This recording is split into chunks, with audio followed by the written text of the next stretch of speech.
Get her in here already. We're not waiting all night. My eldest sister, Cassandra, hissed. Her voice carried through the grand hall, echoing off the chandeliers that sparkled like frozen stars. I stood at the edge of the entrance, my hands trembling against the delicate fabric of my dress. It wasn't designer like the others. In fact, it wasn't even new. It was a hand-me-down, altered to fit me as best as it could. But the seams dug into my skin, a reminder of how out of place I truly was. Olivia! Cassandra's sharp call struck like a whip. Don't embarrass us. Get in here now. I took a shaky step forward, clutching the small purse that contained my only luxury, a necklace my late adoptive mother had given me. The room was packed with people in tailored suits and couture gowns, every face gleaming with privilege and entitlement. As I entered, whispers filled the air. I felt their stares like daggers. Who let her in here looking like that? Someone murmured. She's the adopted one, right? Doesn't look like she belongs in this family, another scoffed. Cassandra approached me, her smile as sharp as a blade. Finally decided to join us. Dear sister, she said, loud enough for everyone to hear. How kind of you to grace us with your presence. Before I could respond, she grabbed my arm and led me to the center of the room. Everyone, this is Olivia, our special sister, she said, her tone dripping with mockery. My brother, Adrian, smirked as he handed me a glass of champagne. Try not to spill it on yourself, Liv. This dress is probably worth more than your entire wardrobe. Laughter erupted around me. My cheeks burned, but I refused to let them see me cry. I glanced around, searching for an escape route, but the crowd had closed in, their eyes gleaming with amusement. Speech, someone shouted. Cassandra grinned wickedly. Yes, Olivia, say a few words. After all, this is your first time at a real party. Isn't it? I swallowed hard. My heart pounded in my chest, and my throat tightened. I wanted to scream, to run, but their eyes were glued to me, waiting for me to falter. Suddenly, a deep voice cut through the noise. I think that's enough. The room fell silent. A man stepped forward, his presence commanding attention. He was tall and impeccably dressed, his dark suit tailored to perfection. His sharp jawline and piercing blue eyes gave him an air of authority, but it was his aura, confident and unshakable, that silenced the room. Humiliating someone isn't entertaining, he said, his voice steady but laced with warning. He looked at Cassandra and Adrian, his gaze cold. It's cruel. Cassandra's smile faltered. And who exactly are you to interrupt our party? She snapped, trying to maintain her composure. He took a step closer, towering over her. Alexander West. Perhaps you've heard of me. The name sent a ripple through the crowd. Alexander West, the self-made billionaire who had built an empire from nothing. Everyone in the room knew his name, and judging by the way Cassandra paled, she did too. Alexander turned to me, his expression softening. You don't deserve this, he said gently. None of it. I blinked, unsure if I had heard him correctly. His gaze held mine, steady and unwavering. For the first time that night, I felt seen, not as an outsider, but as a person. Cassandra cleared her throat, her tone syrupy sweet. Mr. West, this is just a little family fun. You know how siblings can be. Alexander's jaw tightened. This isn't fun. It's degrading. He extended a hand toward me. Come with me. You don't need to stay here. My breath hitched. I hesitated, glancing at Cassandra and Adrian. Their faces were a mix of shock and fury. Go on, Olivia, Alexander urged. You deserve better. With a trembling hand, I took his. As we walked out of the grand hall, I felt the weight of their stares behind me. Cassandra's voice rang out, sharp and venomous. Don't think this changes anything, Olivia. You're still nothing without us. I stopped, turning to face her. For the first time, I felt a spark of courage. I'd rather be nothing than be like you. Her jaw dropped, and the room erupted in murmurs. But I didn't wait to see her reaction. I turned back to Alexander, who gave me a small, approving nod. Once we were outside, the cool night air hit me like a bomb. I took a deep breath, the tension slowly leaving my body. Alexander looked at me, his expression unreadable. You deserve a life where you're respected, Olivia. And if you're willing to trust me, I can help you build it. We stood under the glow of the city lights, the faint hum of traffic in the distance. I was still trembling, the events of the evening replaying in my mind like a nightmare. Alexander turned to face me, his gaze steady but filled with something I hadn't seen in a long time, kindness. You're probably wondering why I stepped in, he said, breaking the silence. His voice was calm, but there was a hint of urgency in his tone. I nodded, unsure of how to respond. Why would someone like you care about what happened back there? He smiled faintly, his hands slipping into his pockets. Because I've been there. Maybe not the same exact situation, but I know what it feels like to be underestimated. To be treated as though you're less than everyone else in the room. His words hit me harder than I expected. I looked down, clutching my purse tightly. I don't even know what to do now, I admitted. I have nothing. That's where you're wrong, Alexander said firmly. You have yourself. And if you're willing to trust me, I can help you turn that nothing into everything. I stared at him, unsure of what he meant. Why would you do that? You don't even know me. He shrugged. Maybe I see potential in you. Or maybe I just hate bullies. Either way, I'm offering you a chance to change your life. As we walked toward his car, a sleek black Rolls-Royce, I hesitated. Every instinct told me to be cautious, to question why a man like him would take an interest in someone like me. But something about Alexander felt genuine. Where are we going? I asked as he opened the door for me. To a place where you can breathe, he said simply. I slid into the car, my heart pounding. The interior smelled of leather and a faint, expensive cologne. It was worlds away from the life I'd known. A life filled with second-hand belongings and constant reminders of my place in the family hierarchy. The ride was silent, but not uncomfortable. Alexander seemed to sense my unease and didn't push me to talk. Instead, he focused on the road, his hands steady on the wheel. When we arrived at a high-rise building in the heart of the city, my breath caught. The building was stunning, its glass facade reflecting the night sky. This is my home, Alexander said, leading me inside. And for now, it can be yours too. The penthouse was unlike anything I'd ever seen. Floor-to-ceiling windows offered a breathtaking view of the city, and the decor was modern yet inviting. It felt surreal, stepping into a space so luxurious after spending my life in a cramped, outdated house filled with resentment. You can stay here for as long as you need, Alexander said, gesturing toward a guest room. There's no rush to figure everything out. Take your time. I turned to him, my voice trembling. Why are you doing this? What's in it for you? He paused, his expression softening. Sometimes helping someone else is its own reward. I don't expect anything in return, Olivia, but I do hope you'll find the strength to stand on your own. That night, as I lay in the plush bed of the guest room, I stared at the ceiling, my mind racing.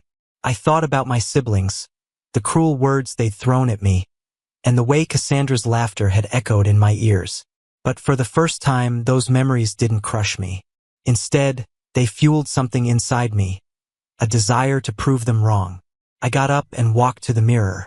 For years, I'd avoided looking at my reflection, afraid of seeing the version of myself they wanted me to believe in, insignificant, unwanted. But now, staring back at my own face, I saw something different. Tomorrow, I whispered to myself, I start over. Over breakfast the next morning, Alexander placed a file on the table in front of me. I took the liberty of drafting a plan for you, he said. I blinked, surprised. A plan? He nodded. Education, career opportunities, personal growth. If you're going to rebuild your life, you'll need a foundation. And I'll help you every step of the way. Tears welled in my eyes as I opened the file. It was more than just a plan, it was hope laid out in black and white. The next few weeks were a whirlwind. Alexander helped me enroll in a prestigious business program, something I never thought I'd have access to. He introduced me to mentors, gave me books to read, and pushed me to believe in myself. But it wasn't easy. There were nights when I wanted to give up, when the weight of my past felt too heavy to bear. And yet, every time I faltered, Alexander was there, reminding me of my potential. "You're stronger than you think, Olivia," he'd say. "Don't let them win." News of my transformation eventually reached my siblings. Cassandra called me one evening, her tone dripping with fake concern. "Olivia, darling, what's this I hear about you running around with Alexander West? Are you trying to ruin our family's reputation?" I clenched my jaw, my grip on the phone tightening. "The only thing ruining this family is you." Her laughter was cold and bitter. "Don't get too comfortable, Olivia. You're still nothing more than the charity case Mom and Dad brought home. And no billionaire can change that." Cassandra's venomous words lingered in my mind for days, but I refused to let them derail my progress. Alexander noticed my unease and asked what had happened. Reluctantly, I told him about the call. "She's trying to manipulate you," he said, his voice firm. "Don't give her that power." "I won't," I replied, though deep down, I knew Cassandra wouldn't stop there. She thrived on control, and my newfound independence was a threat to her carefully crafted world. It wasn't long before her next move came. A tabloid article appeared, painting me as a gold digger who had latched onto Alexander for his wealth. The headline read, "From Rags to Riches. The Adopted Sister's Social Climb." Alexander was livid. "This is slander," he said, pacing his office. "I'll have my legal team handle it," but I stopped him. "No," I said, my voice steady. "Let them say what they want. I'll prove them wrong with actions, not words." I threw myself into my studies and the projects Alexander had lined up for me. One of them involved working with a nonprofit organization that supported underprivileged youth. For the first time in my life, I felt like I was making a difference. Not just for myself but for others who had been overlooked and underestimated. One evening, Alexander invited me to a charity gala. "It's a good networking opportunity," he said, "and a chance to show your siblings what you've become." I hesitated, unsure if I was ready to face them. But then I remembered Cassandra's mocking laughter and Adrian's smug smirk. "I'll go," I said, "and I won't let them intimidate me." The night of the gala, I wore a gown Alexander had gifted me. A stunning emerald dress that hugged my figure and shimmered under the lights. As I walked into the grand hall, heads turned, and for the first time it wasn't out of pity or scorn. It was admiration. Cassandra and Adrian were there, of course, their expressions shifting from surprise to barely concealed irritation when they saw me.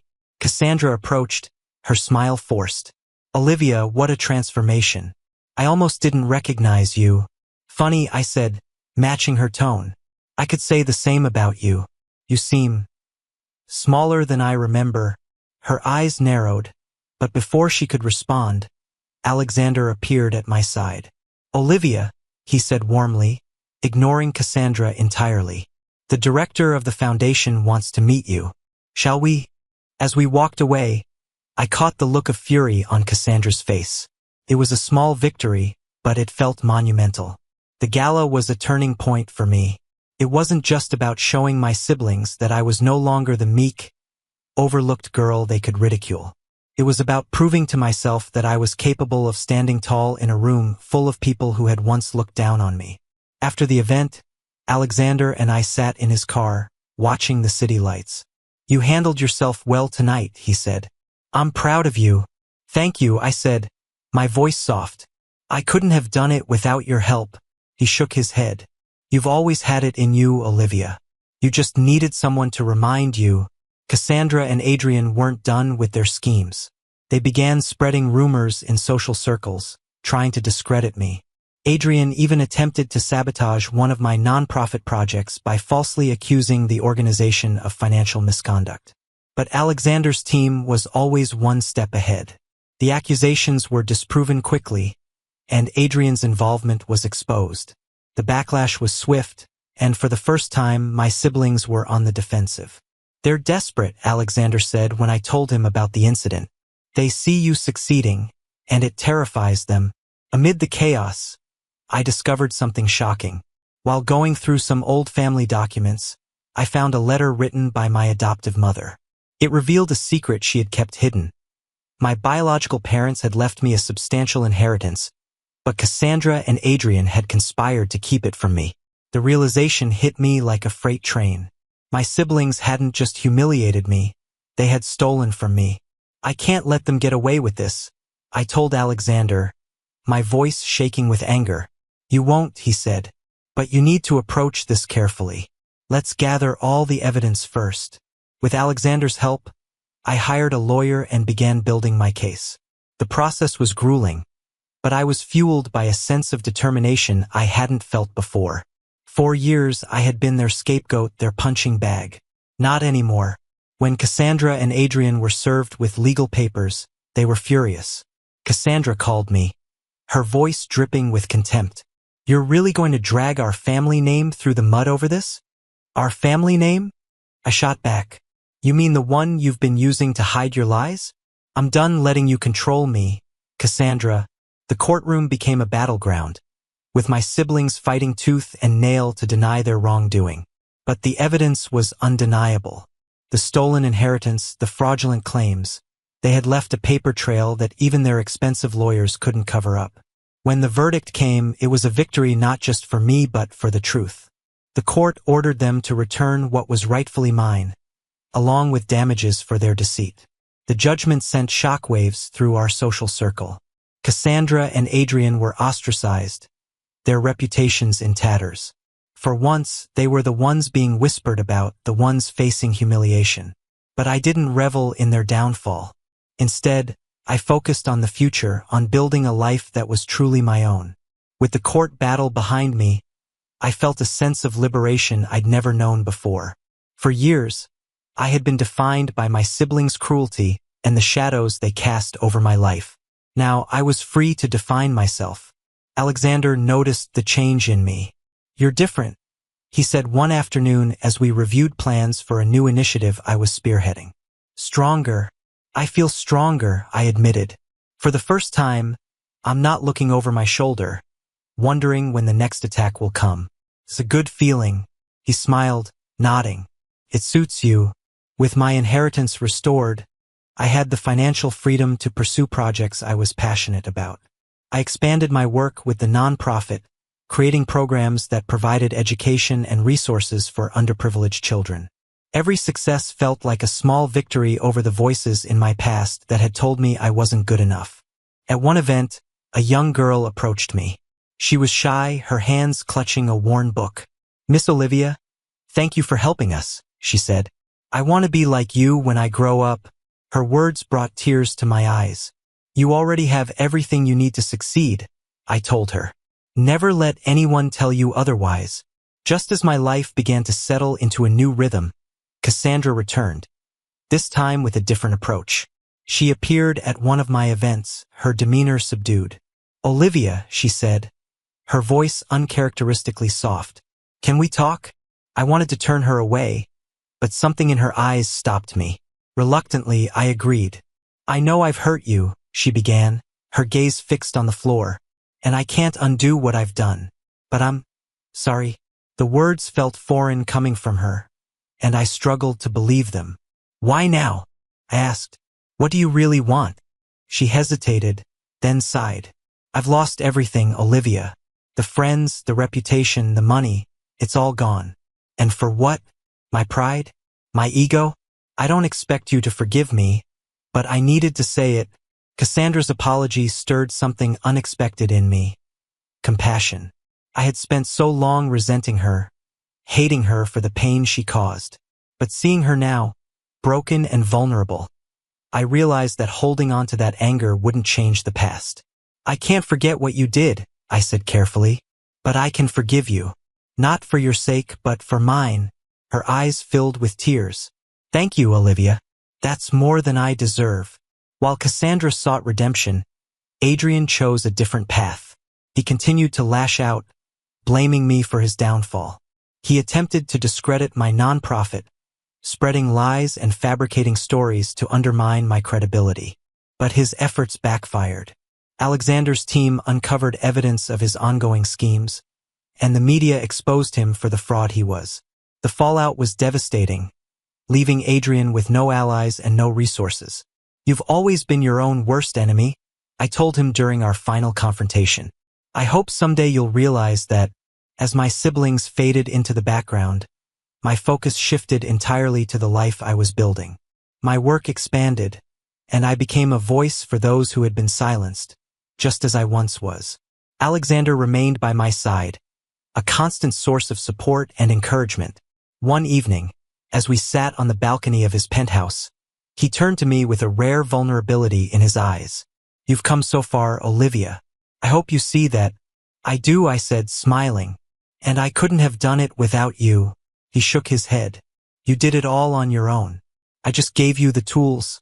Over time, my relationship with Alexander deepened. What began as mentorship evolved into something more, something neither of us had anticipated. He confessed his feelings one quiet evening, his voice steady but filled with emotion. I didn't plan for this, he said, taking my hand, but I can't imagine my life without you in it. I smiled, my heart full. I feel the same way. Years later, I found myself standing on a stage, accepting an award for my work in philanthropy. As I looked out at the audience, I saw Alexander, Cassandra, and even Adrian. Cassandra gave me a small, supportive nod, while Adrian avoided my gaze. In that moment, I realized how far I had come. The girl who had once been ridiculed and dismissed was now a woman standing tall, her voice heard and respected. My journey had been one of pain, struggle, and growth, but in the end, it was worth it. I had turned my pain into purpose, my wounds into wisdom, and as I looked to the future, I knew that I was no longer defined by my past. I was free,